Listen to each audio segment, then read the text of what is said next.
전 37살 직장인입니다. 5살 된 딸과 전업주부인 아내, 이렇게 셋이 살고 있습니다. 그날은 출장이 있어서 아내와 5살 딸 지아에게 아침에 출근하며 인사를 하고 집을 나왔어요. 결혼 6년 차인 저와 아내는 대학 시절에 동창으로 동창회에서 만나 아내에게 고백을 한 후 연애를 시작했습니다. 맞벌이를 하지 않는 아내가 집에서 내조를 잘해주었기에 저는 바깥에서 더욱 열심히 일을 하며 지낼 수 있었지만 아무래도 경제적인 부담이 없는 것은 아니었습니다. 그래도 결혼 6년 차, 직장에서 10년 차가 되면서 현재는 수입도 안정적이고 그 외에도 조금씩 투자하고 있는 주식으로도 보탬이 되고 있었죠.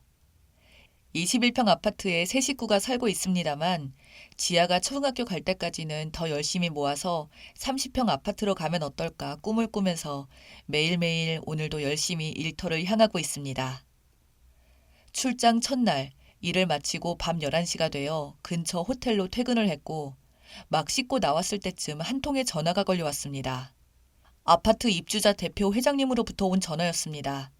제가 지금 아파트 동대표를 맡고 있어서 금요일 밤이고 하니 아파트 앞 치킨집에서 맥주나 한잔 하자고 전화한 게 아닌가 하고 전화를 받았습니다. 전화를 받자마자 다급한 목소리가 들려왔습니다. 지아 아빠, 지금 어디야? 대표님, 이 밤에는 웬일이세요? 지금 사이렌 소리 안 들려? 지금 사동에서 화재 경보 울려서 다들 대피하고 있잖아. 불났어요? 회장님, 일단 끊을게요. 저는 급하게 전화를 끊고 바로 아내에게 전화를 걸었습니다. 전화를 받지 않았습니다. 다시 전화를 걸었지만 전원이 꺼져 있었습니다. 순간 불안한 예감에 머릿속을 왔다 갔다 해서 바로 옷을 챙겨 입고 나가면서 회장님께 전화를 걸었습니다. 지아 아빠 지금 어디야? 회장님 지금 출장을 와 있어요. 아내가 전화를 받지 않네요. 위험하지 않으시면 저희 집 확인 좀 부탁드립니다. 비밀번호는 4424입니다. 알았어. 일단 내가 올라가 볼게. 전화를 끊고 호텔 앞에 서 있던 택시에 올라탔습니다. 기사님, 지금 수원으로 최대한 빨리 가주세요. 저희 집에 불이 났다고 연락이 왔어요. 다급한 저의 요청에 기사님은 제가 타고 안전벨트를 매자마자 달리기 시작하셨어요. 차 안에서 함께 출장을 갔던 부장님에게도 전화해서 상황을 설명하는 순간에도 심장이 너무 뛰어서 입으로 튀어나오는 줄 알았습니다. 회사 부장님은 알겠다고 하시면서 저에게 빨리 가보라고 하셨고 상황을 파악하신 택시기사님은 엑셀을 더욱 밟아 달려주셨습니다. 그렇게 평소 승용차로 50분 정도 걸리는 거리인 코엑스에서 수원역까지 정확히 17분 만에 날아왔습니다.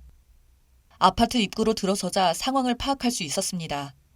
입구에서부터 소방차들이 서 있었고 전 택시기사님에게 5만 원짜리를 건네드리고 바로 문을 열고 저희 집 쪽으로 달려갔습니다.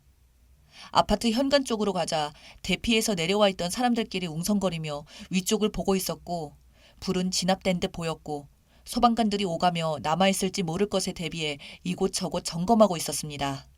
불이 난 곳은 제가 살고 있는 8층 바로 아래 702호였습니다. 702호 아주머니와 수첩을 들고 있는 소방관이 이야기를 주고받는 것을 보았고 전 회장님에게 전화를 걸었습니다. 전화를 받은 회장님이 근처에 있어서 바로 찾을 수 있었고 가족들의 안부를 확인하려는 순간 지아 아빠 왔어? 회장님의 손을 잡고 걸어오는데 지아는 머리가 헝클어져 있었고 왼쪽 팔에 붕대를 감고 있었습니다. 놀란 저에게 회장님이 설명을 해주셨습니다. 저와 전화를 끊고 계단으로 저희 집에 올라갔는데 문을 열어보니 아무도 없었다고 합니다. 바깥으로 내려왔더니 소방차와 함께 온 구급차에 지아가 울면서 응급조치를 받고 있었다고 합니다. 사이렌 소리에 계단을 이용해 혼자 바깥으로 나오다가 거의 다 내려왔을 때쯤 사람들과 부딪히면서 넘어져 구급차로 데려왔다고 합니다. 다행이다 지아야. 이만하길 다행이야.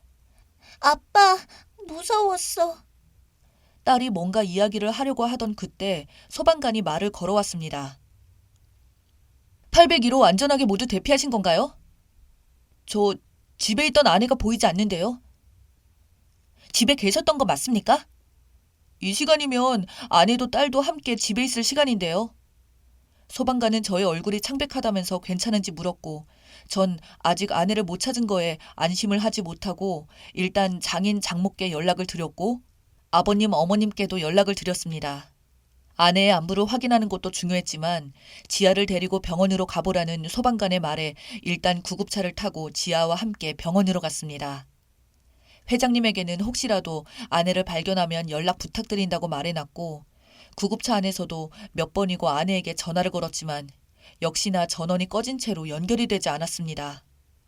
무슨 일이 생긴 건가 안 좋은 생각들이 머릿속을 가득 채우고 있었습니다. 병원에 도착했을 때였습니다. 갑자기 전화벨이 울렸습니다. 아내였죠. 여보세요? 아, 미안. 충전을 안 해서 배터리 나간 줄도 몰랐어. 지금 보니 부재중이 많이 와 있었네? 왜, 무슨 일 있어? 아무 일도 없는 듯이 활기찬 아내 목소리를 들으니 안심이 되었습니다.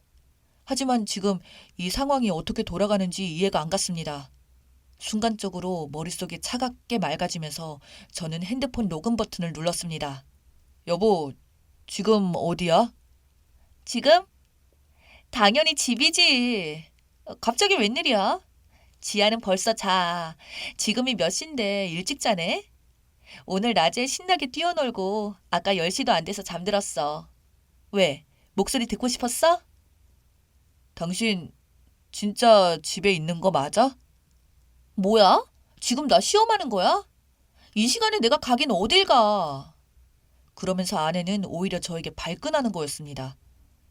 그런 당신은 요즘 출장이 좀 많아? 진짜 출장 간 거 맞아? 당신 출장 간다고 하고 바람 피우는 거 아니야, 여보? 하루하루 지하 돌보랴 살림하랴 얼마나 정신이 없는데 지금 어디서 나를 의심해? 여보, 내 얘기 좀 들어보라고. 그게 아니라 지금 당신 진짜 집에 있냐고. 아, 그러니까. 그럼 내가 지금 집이 아니면 어디 있겠냐고. 조금 전에 아랫집에서 불이 났어. 아랫집에서 불이 나서 아파트 사람들이 다 대피했더라고. 우리 집으로도 연기가 많이 들어와서 그을림이랑 탄냄새가 진동을 해서 집에 들어갈 수가 없어. 그런데 지금 당신 집에 있다고? 뭐? 진짜 불이 났어? 당황해서 말을 더듬는 아내 뒤로 작은 목소리로 왜 무슨 일 있어? 라고 말하는 남자의 목소리가 또렷이 들렸습니다. 지아는 괜찮아? 괜찮냐고! 엄마 없이 혼자서 대피하다가 계단에서 넘어져서 팔을 다쳤어. 그건 그거고 당신 지금 어딘데? 도대체 아, 근데 나 지금 옆에 있는 남자 목소리 다 들렸어. 지아가 엄마 찾으니까 당장 병원으로 와. 통화를 마친 저는 조금 전에 녹음한 파일을 양가 어른들에게 보냈습니다. 병실에 들어가자 양가 부모님들이 다 오셨습니다. 지아의 표정이 뭔가 불안해 보였습니다. 지아야, 괜찮아?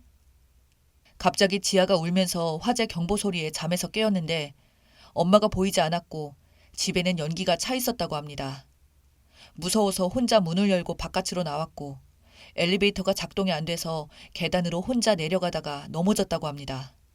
그러면서 마치 엄마 허락도 안 받고 움직여서 다친 것 같은 생각이 들었나 봅니다. 엄마한테 혼날 것만 같아서 불안해했던 것 같습니다. 아니야, 지아야. 잘했어. 혼자서 그렇게 해줘서 오히려 아빠가 고마워. 잘했어. 그렇게 지아를 안고 토닥여주던 저는 순간 머리가 어지러지며 그대로 정신을 잃었습니다. 다음날 눈을 떠보니 병원 침대였습니다. 옆에는 지아와 제 어머니가 계셨습니다. 나 어제는 진짜 놀랬잖아. 얼마나 긴장하고 있었길래 병원에 와서 쓰러져서 그나마 다행이야. 했어요. 처음 불이 난 걸 전화를 들었을 때부터 집에 왔을 때, 지아를 찾았을 때, 그리고 아내와 통화가 되고 옆에 남자 목소리를 들었을 때까지 그러다가 한순간 긴장이 풀어지면서 기절을 하고 말았던 겁니다. 지아는 다행히 골절은 아니어서 팔에 임시로 했던 깁스는 제거했습니다. 걱정하는 지아에게 미소로 안심시켜 주었습니다만 제 마음속으로는 아직 아내의 일이 신경 쓰였습니다. 그때였어요. 병실 문이 열리고 아내가 들어왔습니다. 그리고 지아에게 먼저 인사를 건넸지만 지아는 할머니 품에서 떨어지지 않았고 엄마를 쳐다보지 않았습니다. 아내가 저에게 말했습니다. 어떻게 된 거야? 걱정했잖아. 생각보다 멀쩡해서 다행이야. 어서 일어나서 퇴원하자. 지아야, 엄마랑 아빠랑 할머니랑 맛있는 거 먹으러 가자. 당신 갑자기 어제는 뭐 하자는 거야? 그니까 당신이 출장 거짓말하고 바람 피웠잖아. 뭔 소리야? 난 출장이었다고. 회사에 확인해 보던가. 간밤에 아내는 이렇게 나가자고 컨셉을 잡고 온 듯 했습니다. 그러자 아내는 자기는 간밤에 쇼핑을 하러 갔었다고 하면서 말도 안 되는 이야기들을 지어내려고 했었지만 그럴 때마다 결론은 앞뒤가 맞지 않아 난처한 표정을 보였습니다.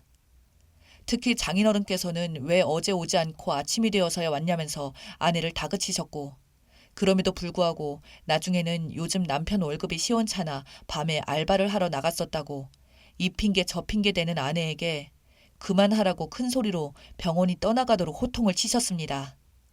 아버지의 호통에 정신이 번쩍 든 아내는 잘못했다면서 용서를 빌었습니다. 아내의 불륜 상대는 고등학교 동창으로 동창회에서 만나 연락을 주고받다가 넘지 말아야 할 선을 넘었고 그 횟수가 늘어나면서 남편의 출장날이 되면 늘 아이를 재우고 몰래 나와 만나고 새벽에 들어갔다고는 했다고 합니다. 교감 선생님으로 정년퇴직하신 장인어른의 호통에 아내는 그 어떤 반론도 하지 않고 불륜을 저지른 것에 대한 책임을 지고 저와 이혼을 했습니다.